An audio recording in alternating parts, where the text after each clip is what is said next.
Halo anak-anak, apa kabar? Selamat datang kembali di pelajaran Bahasa Indonesia. Mari kali ini kita lanjutkan pelajaran dengan pelajaran yang berjudul mengidentifikasi permasalahan aktual dalam ceramah. Tujuan pembelajaran kita kali ini agar anak-anak mampu mengidentifikasi permasalahan aktual dalam ceramah. Saatnya kita mulai pelajaran kita. Ceramah merupakan sebuah tindakan menyampaikan sebuah informasi dengan tujuan untuk menghimbau, memberi nasihat, dan petunjuk. Ceramah bersifat aktual dan dilakukan di depan halayak umum anak-anak. Informasi yang disampaikan dalam ceramah harus syarat dengan pengetahuan. Orang yang menyampaikan ceramah merupakan seseorang yang ahli di bidang yang dibahas dalam topik.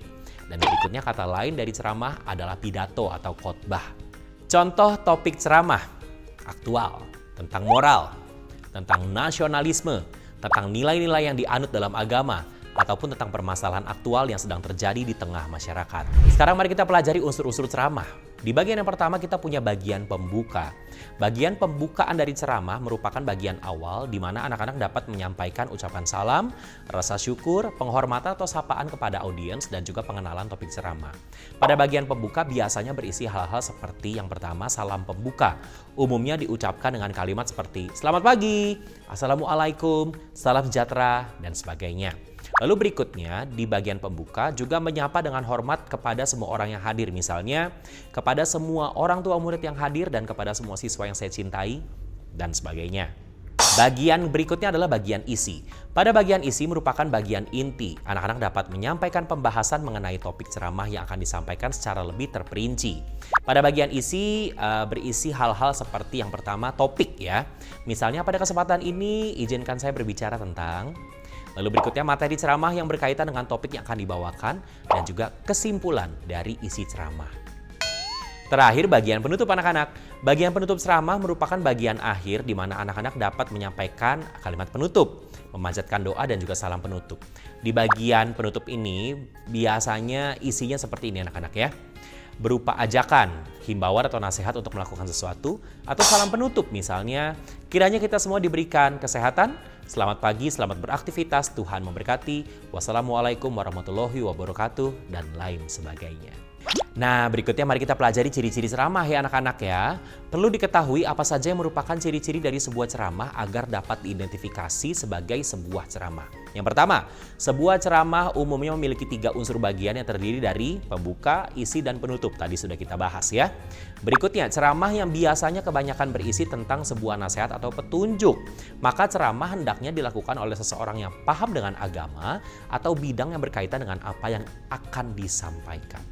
Lalu berikutnya, ceramah disampaikan dengan bahasa yang baik dan benar, sopan, sederhana, dan dengan nada yang lembut anak-anak. Dan seperti halnya sebuah nasihat atau pesan, ceramah lebih banyak mengandung pesan moral atau ajakan untuk berbuat baik. Lalu seperti yang sudah kita ketahui juga, ceramah lebih banyak berisi pesan, nasihat, atau petunjuk dalam agama atau bidang lain yang bermanfaat. Contoh teks ceramah. Disiplin bersikap dan berperilaku yang baik merupakan kunci kesuksesan. Selamat pagi, assalamualaikum warahmatullahi wabarakatuh. Salam sejahtera kepada Bapak, Ibu Kepala Sekolah, beserta guru-guru dan semua orang tua wali murid yang hadir dan kepada semua siswa yang saya cintai. Pada kesempatan kali ini, izinkan saya menyampaikan tentang kedisiplinan bersikap dan perilaku yang baik sebagai kunci dari kesuksesan. Kita semua sudah sering sekali mendengar kata disiplin. Apa sebenarnya kata disiplin dalam Kamus Besar Bahasa Indonesia? Artinya ketaatan atau kepatuhan kepada peraturan atau tata tertib dan sebagainya. Kata disiplin sendiri diadaptasi dari bahasa Inggris yaitu disciple, yang artinya pengikut atau murid. Namun secara etimologis kata tersebut berasal dari bahasa Latin yaitu discere, yang artinya belajar.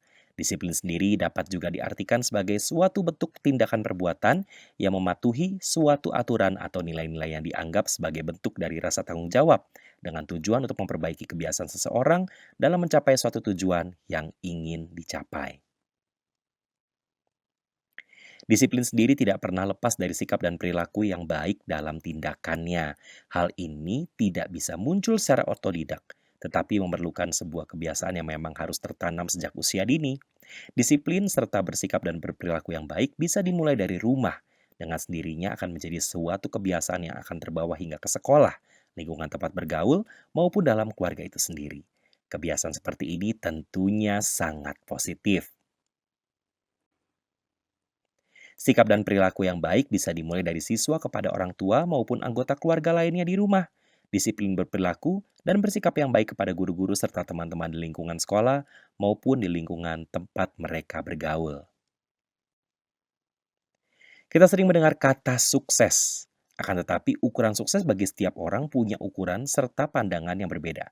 Kebanyakan dari orang mempunyai penilaian sukses artinya ketika seseorang bisa mencapai atau memiliki semua yang ingin dicapai dalam bentuk karir, materi, pendidikan, maupun lainnya. Memang kebanyakan orang masih berpandangan jika sebuah kesuksesan masih diukur dengan sesuatu yang nampak di mata manusia. Untuk mencapai sebuah kesuksesan diperlukan sikap disiplin serta berperilaku dan bersikap yang baik. Artinya kita harus bisa membiasakan diri sendiri untuk menjadi lebih baik untuk mencapai apa yang kita inginkan. Misalnya sebagai contoh, kita ingin sukses menjadi seorang pengusaha, guru, dokter, maka kita harus belajar mendisiplinkan diri untuk belajar lebih tekun. Tidak boleh bermalas-malasan dan bisa lebih baik lagi dalam mengatur waktu antara belajar, bermain, dan beribadah dengan baik dan benar. Maka, ketika kita konsisten dalam mendisiplinkan diri kita sendiri, disertai dengan sikap dan perilaku yang baik untuk bisa mencapai sebuah cita-cita, bukan mustahil. Kita akan mencapai kesukses, mendapatkan masa depan yang lebih baik sesuai dengan apa yang dicita-citakan.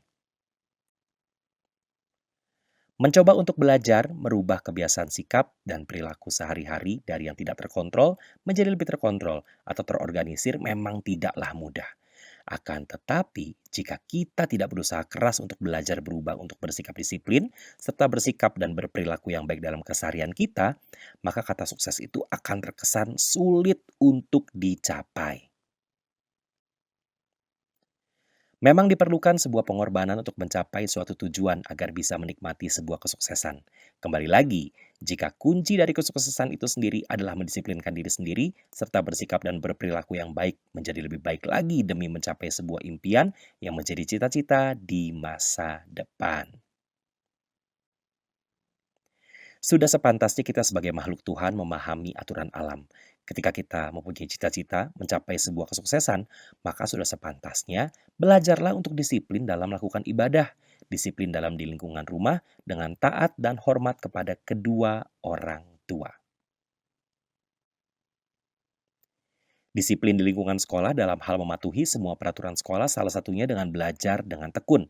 Jangan lupa agar selalu menguatkan diri dan keyakinan dalam doa, agar kita tidak mudah merasa putus asa, berkecil hati maupun bersedih dan selalu tetap bersikap optimis dan berpikiran positif. Karena dengan mendisiplinkan diri, serta bersikap dan berperilaku yang baik, artinya kita sudah memegang kunci dalam mencapai sebuah kesuksesan seperti yang kita cita-citakan di masa depan. Akhir kata, tetaplah belajar untuk disiplin serta menanamkan sikap dan perilaku yang baik dalam kehidupan sehari-hari dimanapun kita berada. Semoga kita semua senantiasa dalam lingkungan Tuhan Yang Maha Esa serta diberikan kesehatan dan keselamatan. Amin. Ya Robbal Alamin. Selamat pagi, selamat beraktivitas. Tuhan memberkati. Wassalamualaikum warahmatullahi wabarakatuh. Setelah membaca teks ceramah yang tadi sudah kita baca bersama-sama, sekarang kita akan belajar memahami informasi yang terdapat di teks ceramah tersebut. Yang pertama, apa sajakah informasi yang disampaikan dalam ceramah? Informasi mengenai kedisiplinan serta sikap dan perilaku yang baik yang bisa mengantarkan pada kesuksesan. Lalu berikutnya, apakah yang dimaksud dengan disiplin? Disiplin merupakan sebuah sikap patuh atau sebuah tindakan perbuatan dalam mematuhi suatu aturan atau nilai-nilai yang dianggap sebagai bentuk tanggung jawabnya dengan tujuan untuk memperbaiki kebiasaan seseorang untuk mencapai tujuan yang ingin dicapai. Apakah definisi dari sukses menurut kamu? Kesuksesan tidak hanya semata-mata memiliki harta yang berlimpah, akan tetapi kesuksesan juga bisa diartikan dengan memiliki kesehatan jasmani dan rohani.